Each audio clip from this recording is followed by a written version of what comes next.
안녕하세요. 다이나모 이네이블먼트 수행 결과를 발표할 한국 CIM의 강영구입니다. 이네이블먼트를 진행을 하면서 두 가지의 챕터로 구분해서 리뷰를 준비하였고요. 첫 번째는 튜토리얼에 관련된 리뷰, 그리고 두 번째는 개인 과제를 선정하고 이를 수행할 결과물에 대한 리뷰로 구성을 하였습니다. 우선 초반에 진행했던 튜토리얼에 관련된 리뷰입니다. 다이나모에 대해서 익히 알고는 있었지만 실제로 직접 코드를 구성하고 작성하고 하는 것에는 익숙지 않았던 터라 튜토리얼에 관련된 영상들을 보면서 이를 따라 하면서 익혔던 시간들이 매우 유익했었고요.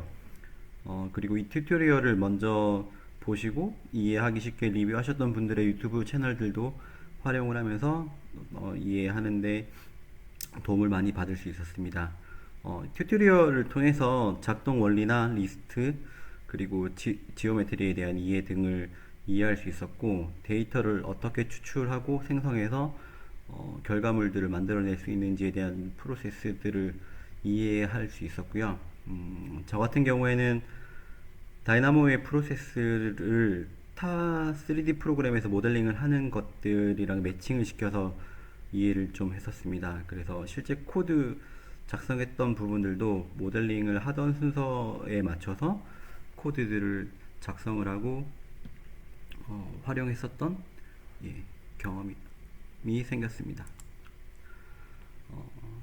다이나모를 쓰면서 이것들을 어떻게 확장할 수 있는지에 대한 것들도 같이 고민을 좀 해봤었는데, 저희가 실제로 설계 도서 작성이나 설계 등을 레빗으로 진행을 하다 보면 설계 변경들이 불가피하게 많이 일어나게 되고, 이를 변경하는 반복 작업들이 굉장히 많이 발생을 하게 됩니다. 이런 부분들에 있어서 다이나모를 만약에 많이 활용을 했다라고 하면 실제 업무 효율들도 많이 좋아졌지 않을까 좀 생각이 들었고요.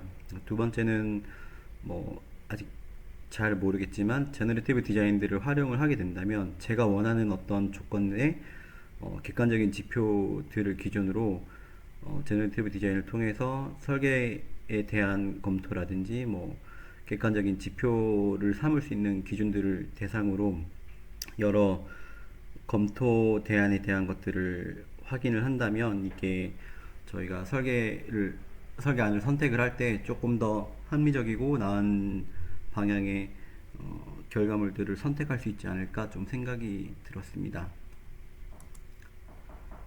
두 번째로 제 개인 과제 도출 및 수행에 대한 리뷰를 시작을 하겠습니다. 우선은 아까 처음에 말씀드렸던 확장 가능성에 대한 부분에서 설계 작업을 했을 때 어느 부분에서 좀 효율을 높일 수 있을까에 대한 것들을 고민을 하다가 가중지표면 산정이라고 하는 경사진 대지에 건축물을 지었을 때 높이 기준이 되는 가중지표면 산정에 대한 것을 자동으로 만들어 줄 수 있다면 좋지 않을까라는 생각이 들어서 개인 과제 목표로 좀 선정을 했고요. 기존의 업무 방식들을 좀 살펴보면 캐드로 면적 등을 산정을 하고 이를 드로잉해서 도면 제출을 하면서 이제 설계 도서를 그려 나갔었던 경험들이 있고, 레빗으로 프로젝트 설계를 진행을 했을 때도 동일하게 드래프팅 뷰들을 활용을 해서 인면적을 수기로 그리고 그리고 그것들을 이제 도면화했던 작업들이 도면으로 나갔었습니다.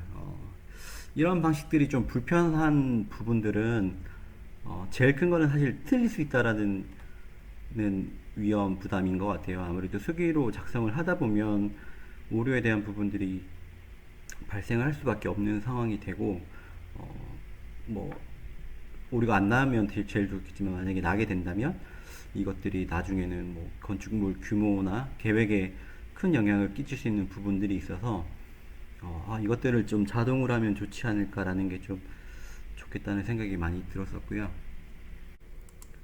가중평균 높이는 크게 두 가지로 활용이 되는데, 첫 번째는 건축물의 높이의 기준이 되고요. 두 번째는 인접 대지와 일조권에 대한 기준으로서 활용이 되게 됩니다. 경사진 대지다 보니 어느 부분을 내 땅의 높이의 기준으로 할 거냐, 이게 가중평균 높이라고 좀 이해를 하시면 될 것 같고요. 산정 방식은 건축물이 접하는 지점의 높이들을 각각 찾아내고, 그리고 이 인면적 생겨진 인면적을 기준으로 이것들을 둘레의 길이로 나누게 돼서 나오는 결과값이 가중평균의 지표면 높이라고 생각을 하시면 될 것 같습니다. 뭐 자세한 법규로는 원래 이게 3m 이내를 기준으로 하게 되는데, 3m가 넘을 경우는 매번 이렇게 가중평균을 내야 되는데, 제가 이번 코드 작성을 하면서는 이 부분까지는 좀 반영을 안 했는 거를 먼저 사전에 좀 말씀드리겠습니다. 다이나모를 하기 위해서 받았던 교육들 중에 제일 이미지가 컸던 게 뭐였었냐면, 어떤 결과물을 만들어낼 거고, 그리고 그것들을 어떤 데이터를 활용해서 만들어낼 건지를 사전에 설정해야 된다라는 게 좀 중요하다는 얘기를 많이 들었습니다. 그래서 코드를 스케치하기 전에 어떤 목표를 세워놓고, 그리고 어떠한 것들로 할 건지에 대한 시나리오 등을 먼저 작성을 하고 실제 코드 작성에 들어갔었고요. 우선 제 목표는 내 땅의 가중지표면들을 산정을 하고, 인접대지에 대한 가중지표면도 산정을 합니다. 그리고 이 두 개의 높이를 비교를 하고 가중평균의 지표면이 높이가 되는 기준들을 산정하고 난 다음에, 그걸 기준으로 해서 정부일조 서페이스에 대한 것들을 생성을 해내고, 그리고 이렇게 만들어진 내 땅의 가중평균 지표면을 산정했는 산출 근거들을 드래프팅 뷰로 변환을 해서 실제 도면 작성을 할 때 저희가 활용할 수 있게끔 하는 게 제일 큰 목표였었고요. 그리고 이를 위해서 지금 뭐 사이트라든지 건축선, 그리고 대지 경계선 등을 미리 사전에 세팅을 하고 시나리오를 작성을 하고 나서 준비를 했습니다. 이 시나리오에 대한 것은 이제 조금 더 세부 항목으로 들어가서 어떤 데이터를 추출해내고 어떤 걸 선택해서 어떻게 만들겠다라는 걸 좀 사전에 설정을 했었던 거고, 지금 보시는 화면에서는 중간에 많이 내용들이 바뀌긴 했지만 작성을 하기 전에, 코드를 짜기 전에 코드에 대한 것들을 어떤 식으로 스케치를 해 나갈지를 작성한 내용들이었습니다. 간략하게 설명을 드리면, 우선 내 사이트에 접한 서페이스를 추출하고 이를 통한 면적들도 추출을 해내야 되는 거고요. 그리고 인접 대지에 대한 것들도 마찬가지로 똑같은 동일한 작업들을 두 번을 하게 되고, 그리고 이 두 대지의 정부일조 기준값들을 산정을 해서, 하나는 서페이스로 생성을 해서 패밀리로 가는 것들이 최종 결과물이었고, 하나는 수평 전개도를 작성을 해서 드래프팅 뷰로 가는 게 결과물 두 번째 거예요. 코드에 대한 세부 내용들을 좀 설명을 드리면요. 우선은 저는 사이트 모델링을 선택을 하고, 여기에 있는 여러 가지 요소들 중에서 메쉬만 골라서 선택을 하고 난 다음에, 제 건축물 영역에 있는 건축물 선으로 되어 있는 포인트들의 그 노드 값들만 추출을 해냈고요.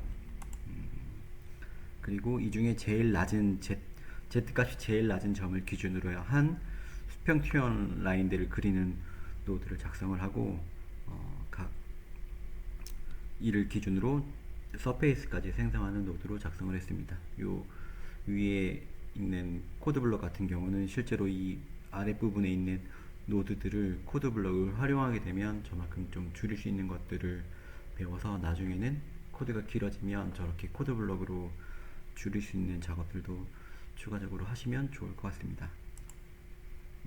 그리고 이게 제 땅과 인접 땅 이 두 번을 반복을 해서 나온 결과물들을 기준으로 내 땅의 가중지표 높이와 그리고 인접 땅의 가중지표 높이, 이 두 가지를 결과값을 산정을 하게 되고, 이것들을 정부 일조의 기존 산정값으로 활용하게 됩니다.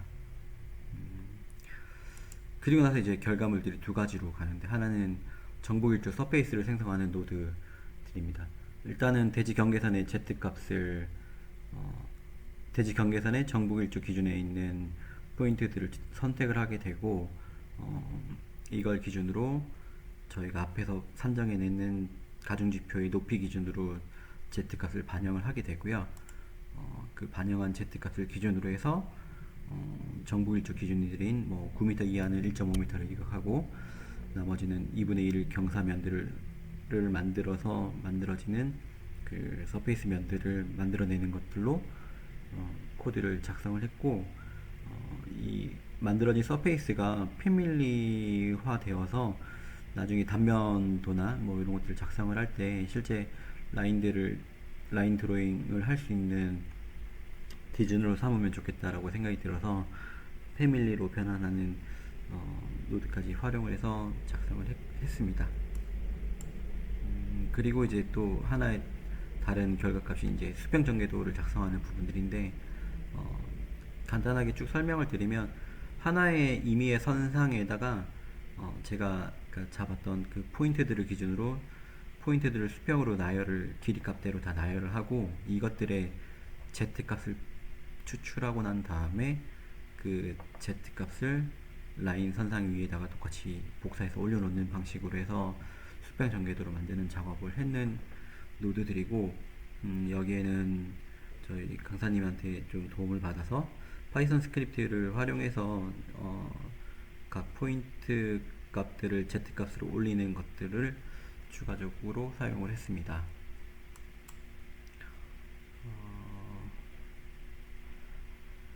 그리고 이렇게 포인트와 폴리커브 라인들이 생성이 되고 나면 이것들이 조금 리스트나 이런 것들이 복잡하게 될 수 있어서 그것들을 좀 정리하는 작업들을 한번 진행을 했었고요. 저 같은 경우는 처음 시작점과 끝점이 둘 다 제로인데 그 점들 두 개가 연결이 안 되는 그 눌값이 하나 발생을 해서 뭐 다시 원점으로 돌려서 그 하나의 폴리커브로 만들고 그것들을 내보내는 작업들을 좀 진행을 했었습니다. 이제 드래프팅 뷰도 간단하게 하나 작성을 하고 그리고 그 드래프팅 뷰 위에다가 디테일 라인으로 제가 앞에서 만들었던 수평 전개도의 라인들을 다 옮겨오고 그리고 해치까지 작업을 해서 해치의 면적을 좀 확인할 수 있게끔 했고 추가적으로 이 드래프팅 뷰에 치수선까지 자동적으로 좀 작성하면 편하겠다 싶어서 치수선까지 추가적으로 작성을 했습니다. 그렇게 해서 나온 이 최종 결과물의 다이나모 화면에서의 결과물 값들인 거고요. 실제로 저 서페이스 면들은 패밀리로 변환을 해서 레빗 상으로 옮겨지게 될 거고 지금 바닥에 깔려있는 저 수평 전개도 같은 경우는 드래프팅 뷰에서만 표현이 되고 실제 3D 뷰에서는 라인으로만 형상 정보를 확인할 수 있습니다. 실제 이제 구동되는 장면들을 잠깐 보여드리겠습니다. 다이나모를 일단 로딩을 하시고 제가 만들었던 코드들을 불러드리고 난 뒤에 실행을 하게 되면 약 한 5초 정도 걸렸던 것 같습니다. 이제 코드가 생성이 되고 서페이스 면들도 나오게 되고 드래프팅 뷰도 자동으로 이제 생성이 되는 걸 좀 볼 수 있었고요. 조금 제가 빨리 감기를 해서 보시기 조금 어지러울 수 있는데 요것들은 추후에 보실 기회가 있으시면 천천히 한번 코드를 보셔도 될 것 같습니다.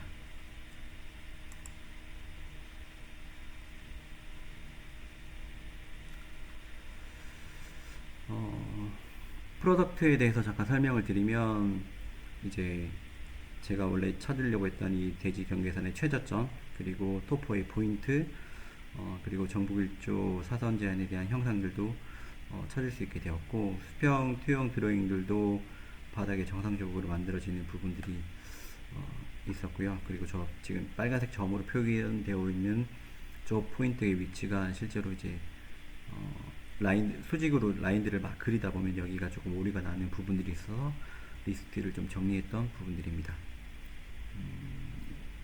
그리고 서페이스 패밀리가 실제로 만들어져서 요것들은 단면에서도 그릴 수 있게 되고요. 요게 이제 제가 원래 원했던 그 드래프팅 뷰들입니다. 정보 일조 기준이라고 하는 드래프팅 뷰가 하나 생성이 되게 되고, 이 생성된 뷰 위에는 해치 그리고 디테일 라인, 치수선까지 이렇게 표현이 같이 자동적으로 한 번에 될 수 있게 해둔 거고, 이렇게 자동으로 된 것들이 실제 도면 작업을 하실 때는 좀 많이 업무 효율에 좀 편의성이 많이 생기지 않을까 좀 생각이 듭니다. 이렇게 보시면 실제로 뭐 커브 라인이라든지 이런 것들이 다 생성이 되고, 지금 기본적인 값으로는 가는 선으로 이렇게 나오게 되는데, 이것들을 뭐 선 스타일은 좀 수정을 하시면 될 것 같고요. 그리고 아까 말씀드렸던 이 서페이스 면도 참조선으로 다 활용할 수 있게끔 만들어진 것을 볼 수 있습니다.